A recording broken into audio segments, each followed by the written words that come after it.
নমস্কাৰ, মই মাধুৰ্য বৰা। আজি আপোনালোকৰ মাজলৈ আকৌ আহিছোঁ এটা নতুন ভিডিঅ' লৈ। আজি আমি আলোচনা কৰিম হিন্দুত্ব বিজ্ঞান নে ধৰ্ম।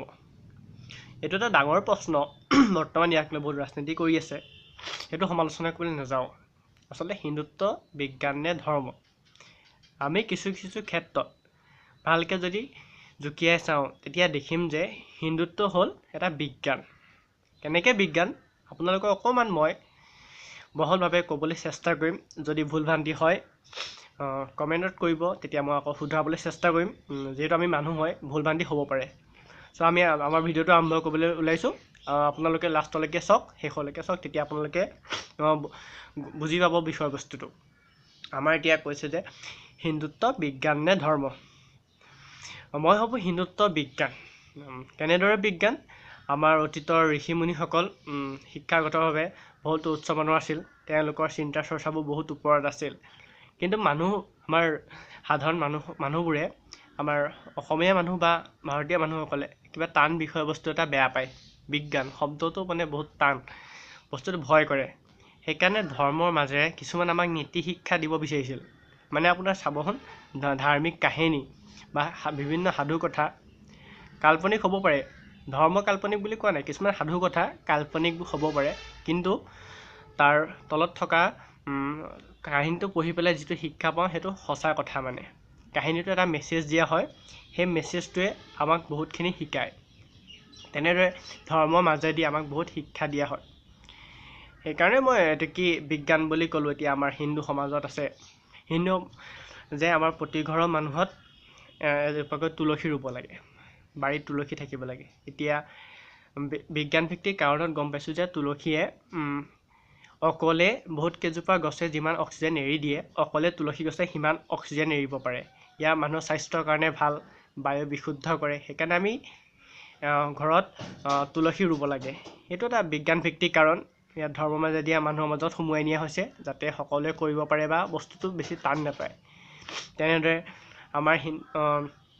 আমাৰ সমাজত যেতিয়া গ্ৰহ নক্ষত্ৰ আৱিষ্কাৰ কৰিছিল, নাছা বা বিজ্ঞানীসকলে এতিয়া গ্ৰহ নক্ষত্ৰৰ কথা গম পাইছিল, কিন্তু তাৰ আগতো গ্ৰহ নক্ষত্ৰ আছিল। ইয়াৰ বহু বছৰ আগতে আমাৰ অসমত নৱগ্ৰহ মন্দিৰ আছিল। তেওঁলোকে কেনেকৈ গম পালে যে নৱগ্ৰহ 9টা গ্ৰহ আছে? যদি বস্তুটোৱে গম নাপায় নহ'লে মন্দিৰ কেনেকৈ বনাব? তেওঁলোকে সেই গ্ৰহকেইটাৰ কথা কেনেকৈ তেতিয়াই গম পালে? মানে তেওঁলোকৰ শাস্ত্ৰ আমাতকৈ বহুত উন্নত। আৰু আপোনালোকে চালে মন কৰিলে দেখিব যে আজিকালি কাকো মই হেৰি কৰা নাই, কিন্তু এটা কথা ক'বলৈ যাওঁ যে আজিকালি কিছুমান কথা আমি সঠিককৈ ক'ব নোৱাৰোঁ। কিন্তু আগৰ দিনত আজি আপোনালোকে কেলেণ্ডাৰখন চালে মন কৰিব, কেলেণ্ডাৰখন আপোনাৰ যেতিয়া পূৰ্ণিমা থকা কথা লেখা থাকে, সেই তেতিয়াই লিখিছে যে আমুক ডেটত পূৰ্ণিমা হ'ব, কিন্তু সেইটো পিছুৱাই নাযায়, সেইদিনাই পূৰ্ণিমা হয়। আৰু অমাৱস্যা কেতিয়া হ'ব তেতিয়া লিখা থাকে, সেইদিনাই অমাৱস্যা হয়। আৰু সূৰ্যগ্ৰহণ, চন্দ্ৰগ্ৰহণ এইবোৰ তেতিয়াৰ পৰা লিখি থৈ গৈছে, কিন্তু তেনেকৈ হৈ আছে। মানে আমাৰ শাস্ত্ৰখন কিমান উন্নত। সেইকাৰণে এইবোৰ বস্তু আমি অধ্যয়ন কৰিব লাগে। আচলতে আমি আমাৰ ইতিহাস পাহৰি গৈছোঁ, সেইকাৰণে আমাৰ জাতিটো আগবাঢ়ি যাব পৰা নাই।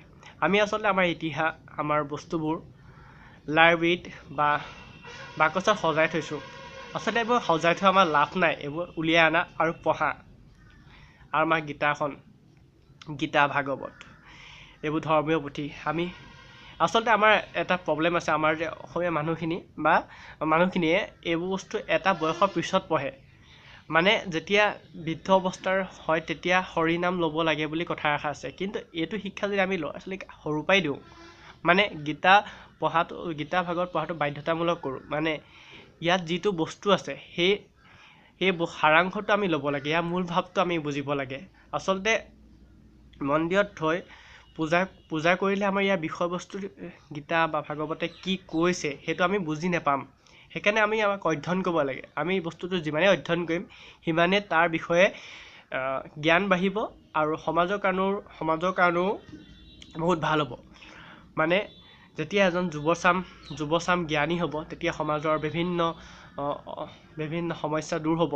সেইকাৰণে আমি গীতা ভাগৱত বা আমাৰ ইতিহাসবোৰ আমি আচলতে কি আছিলোঁ, ক'ৰ পৰা আহিলোঁ, সেইবোৰ যদি আমি ভালকৈ জানো বা অধ্যয়ন কৰোঁ, তেতিয়াহ'লে আমাৰ নিজৰ কাৰণেও ভাল আৰু জাতিটোৰ কাৰণেও ভাল। সেইকাৰণে আমি এইবোৰ অধ্যয়ন কৰিব লাগে। এইবোৰ মন্দিৰত থৈ বা নামঘৰত থৈ পূজা কৰিলে আমাৰ ইয়াৰ ভিতৰৰ জ্ঞানবোৰ নাপাওঁ। সেইকাৰণে আমি ইয়াক যিমান পাৰোঁ অধ্যয়ন কৰিব লাগে। সেইকাৰণে কৈছোঁ, সকলোকে কৈছোঁ ভাগৱত পঢ়া। আমাৰ ইতিহাসবোৰ হেৰাই যাব নিদিবা। আৰু তেনেকুৱা বহুত কথা এতিয়া আমাৰ বিভিন্ন সমাজৰ বিভিন্ন আমাৰ নিয়ম আছে। আমাৰ এতিয়া হিন্দু সমাজত আছে যে বিয়া অনুষ্ঠানত গালত মাহ হালধি সনা। এই হালধিও এটা চাইণ্টিফিক ৰিজন আছে যে হালধি সানিলে ছালৰ কাৰণে ভাল। সেইটো আমাৰ ধৰ্মৰ মাজেদি দেখুৱাইছে। আমাৰ যিবোৰ ধৰ্ম আছে, তাত ধৰ্মশাস্ত্ৰ আছে, তাত এটা শিক্ষা দিছে। আমি সেই শিক্ষাটো ল'ব লাগে। আচলতে আমি চব বস্তুৱে ভাল বেয়া দুটা চাইড থাকে, কিন্তু আমি ভালটোও ল'ব লাগে, বেয়াটোৰ পৰা আঁতৰি থাকিব লাগে। সেইকাৰণে আমাৰ নিজৰ বস্তুবোৰ আমি পঢ়িব লাগে, অধ্যয়ন কৰিব লাগে। আমাৰ মাজৰ পৰা চব হেৰাই গৈছে এটাকে আমাৰ অধ্যয়নৰ অভাৱত। সেইকাৰণে সকলোকে কওঁ, আমাৰ বিষয়বস্তু অধ্যয়ন কৰা, আমাৰ অস্তিত্বৰ কথা জানা। যদি ভিডিঅ'টো ভাল পায়, আপোনালোকৰ ফ্ৰেণ্ডৰ মাজত নিশ্চয় শ্বেয়াৰ কৰিব আৰু ছাবস্ক্ৰাইব কৰিব, শ্বেয়াৰ কৰিব আৰু কাষত থকা বেল আইকনটো প্ৰেছ কৰি দিব। ধন্যবাদ।